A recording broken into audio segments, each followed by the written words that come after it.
Psychological warfare. This term conjures up dark images of lies and brainwashing. It's a shadowy and little understood part of military operations, equal parts creative artistry and analytical science.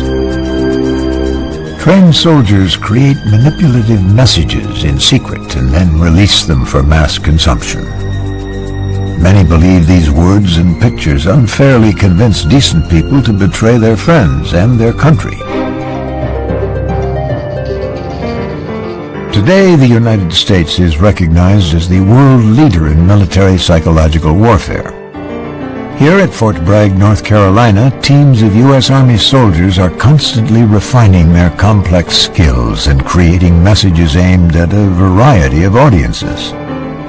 Civilian analysts who've devoted their careers to studying the history and culture of a particular country or region of the world help the soldiers shape their messages, which are also known as propaganda.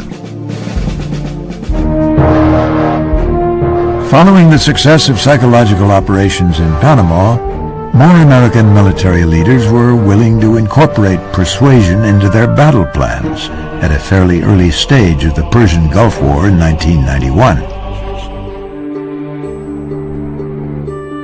When coalition forces began the aerial bombing campaign in January 1991, leaflets emphasizing their overwhelming force were dropped.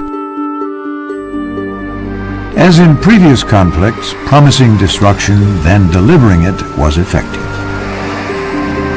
Just as intelligence reports had indicated, Iraqi morale plummeted and many soldiers surrendered even before the ground campaign began. When loudspeaker teams advanced with the ground forces on February 24th, the number of surrendering Iraqi soldiers became almost overwhelming. I don't know how many, it could be 1,000, could be 2,000 prisoners that surrendered just to our loudspeaker team. They told us that some of them had been hiding their leaflets since the first day that they got them. We got some intelligence from these folks that the Iraqi officers were taking everything white away from the soldiers so they couldn't surrender. Broadcasts and leaflets instructed the Iraqis to avoid destruction by abandoning their equipment. Safe conduct passes also provided detailed information on how to cease resistance and promised good treatment for prisoners of war. In the end, the combination of overwhelming coalition force, low Iraqi morale, and effective messages created a unique situation in the Gulf War. It's been the benchmark for the use of PSYOP ever since. This is because more Iraqi soldiers surrendered than were killed. And so Desert Storm stands as a central example of the effectiveness of psychological operations. But if the surrender of over 86,000 Iraqi soldiers in Desert Storm renewed Western faith in psychological warfare, the 1999 Balkan conflict in Kosovo raised question marks once again.